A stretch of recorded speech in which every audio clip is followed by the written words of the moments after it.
Bom, depois dessa explicação do arquivo RAW e do cartão de memória, agora a gente já pode partir um pouco para a fotografia em si, né?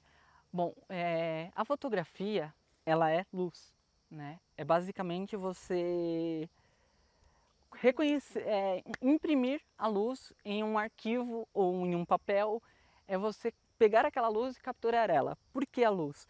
Porque a luz, ela faz a reflexão das cores, as cores, elas fazem a absorção da luz e refletem. E aí tem uma explicação física que aí minha irmã poderia explicar melhor para vocês, mas acho que não cabe nessa aula porque temos muito mais coisas para falar do que a teoria da luz. Mas bom, numa câmera você tem um tripé fotográfico, né? Então toda câmera, inclusive do celular, ela vai trabalhar com esse tripé fotográfico. O que é esse tripé fotográfico, né? O tripé de iluminação. Tripé não, vamos colocar esses três pilares, né? Esse pilar de iluminação ele é composto pela velocidade de shutter, pelo ISO e pela abertura do diafragma. Vamos lá, cada um. O diafragma, eu vou começar. O diafragma, o que ele é? O diafragma, ele é como se fosse a pupila do olho, né? Como que a pupila trabalha, né? A pupila do nosso olho e o diafragma também, né? Quanto mais luz você tem, mais fechada a pupila ela vai ficar. Quanto menos luz, mais aberta. Para quê? Para captar mais luz. Então você tem uma área maior para a entrada de luz e essa área para a entrada de luz ela vai sendo absorvida. Então quanto menor a área, menor a absorção, menor a entrada de luz. Então, porém o que acontece, né? Não é só isso, né? Quanto mais aberto o diafragma está, né, você tem uma distância focal. O que é essa distância focal? Quanto mais aberto o seu diafragma, ele cria um ponto de foco, né, mais próximo da lente. Então, quando esse ponto de foco ele está próximo da lente, o que acontece? Ela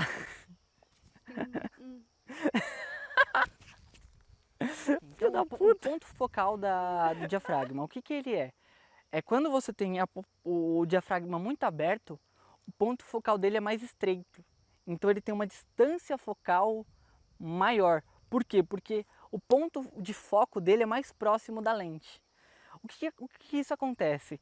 Então, a abertura do diafragma ela vai fornecer para você aquelas fotos, aquele vídeo com o fundo desfocado.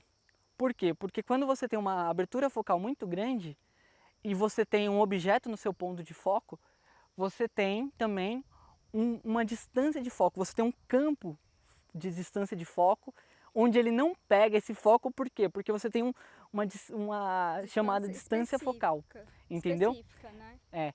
E aí, quando a abertura do diafragma, quando você tem um diafragma muito aberto, geralmente você consegue ter um fundo mais desfocado. Na verdade, geralmente não, sempre você tem. Por que eu falei geralmente? Porque depende muito da distância de foco do seu objeto. Quanto mais distante da sua lente seu objeto tiver, maior vai ser o campo focal dela. Então, por exemplo, se eu tenho um objeto muito próximo da minha lente e o foco está cravado nela e o diafragma está aberto, o que acontece? O fundo ele fica muito desfocado. Porém, como a gente aqui, eu e a Ellen, nós estamos mais ou menos 3 metros da câmera. O meu diafragma está um pouco aberto, porém ele está em f5, o que daria uma distância focal para o fundo bacana, se você estaria vendo um fundo desfocado. Porém, esse fundo estaria desfocado se eu estivesse mais próximo da câmera. Como eu estou longe, esse fundo você vai ter uma distância focal relativa à distância do objeto à lente, entendeu? Então, por exemplo, se eu estou a 3 metros, então além do ponto de foco cravado aqui, você tem ainda mais um espaço de foco para depois do ponto de foco, entendeu? Então você tem um campo focal maior, de acordo com a distância focal do seu objeto. Então você tem a distância focal por duas formas. Uma é a distância do seu objeto para o seu ponto de foco e a distância e a distância, a abertura do campo do diafragma, entendeu? Então, quanto maior a abertura do diafragma, mais desfocado você tem, porém esse desfoque também ele ocorre de acordo com a distância que você tem do objeto à câmera, à sua lente, entendeu?